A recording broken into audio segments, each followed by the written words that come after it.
কোনো চিকিৎসক বা কোনো ডাক্তার যদি তার চিকিৎসা সফল হতে চায়, চিকিৎসা করাতে গিয়ে সফল হতে চায়, আল্লাহ সুবহানাহু ওয়া তাআলার একটি নাম আছে। এই নামটি পড়লে সে সফল হবে।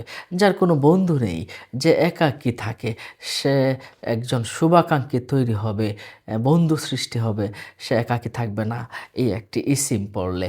এবং যার বুদ্ধি কম, যার একদম মানে জীবন নিয়ে কোনো চেতনা নেই, হ্যাঁ? জীবনী শক্তি নেই, হ্যাঁ? তার জন্য এই আমলটা খুব কার্যকরী। কি আমল দেখুন, নিয়মিতভাবে যদি আপনি প্রতিদিন যদি আপনি পড়েন ইয়া বারিউ যদি আপনি নিয়মিতভাবে পড়তে থাকেন তাহলে ইনশাআল্লাহ আপনার শুভাকাঙ্ক্ষী বন্ধু তৈরি হবে। আপনি কখনো একা থাকবেন না। আবার কোনো ডাক্তার যদি বা যে কোনো ডাক্তার বা যে কেউ স্বাভাবিক কোনো ফার্মেসির লোক তারাও যদি ৪০ বার ইয়া বারিউ ৪০ বার মাত্র ইয়া বারিউ এই ইসিমটি পড়ে চিকিৎসা করে, চিকিৎসায় সফল হবে ইনশাআল্লাহ।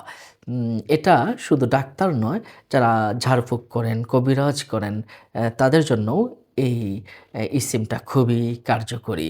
এবং কেউ যদি সকাল সন্ধ্যায় ইয়া বারিউ এই নামের জিকির আজকার করে, তার এম বুদ্ধি বাড়বে ইনশাআল্লাহ এবং জীবনী শক্তি বৃদ্ধি পাবে। যাদের জীবনে অলসতায় ভরপুর, তাদের অলসতাটা কেটে যাবে ইনশাআল্লাহ। তাহলে এটা খুবই পাওয়ারফুল একটি আমল। ইয়া বারিউ এই নামের আমল নিশ্চয়ই আপনারা জেনেছেন। অন্য মুমিন মুসলমানকে জানাতে শেয়ার করে দিন। ভালো থাকুন। আসসালামু আলাইকুম ওয়া রাহমাতুল্লাহি ওয়া বারাকাতুহু।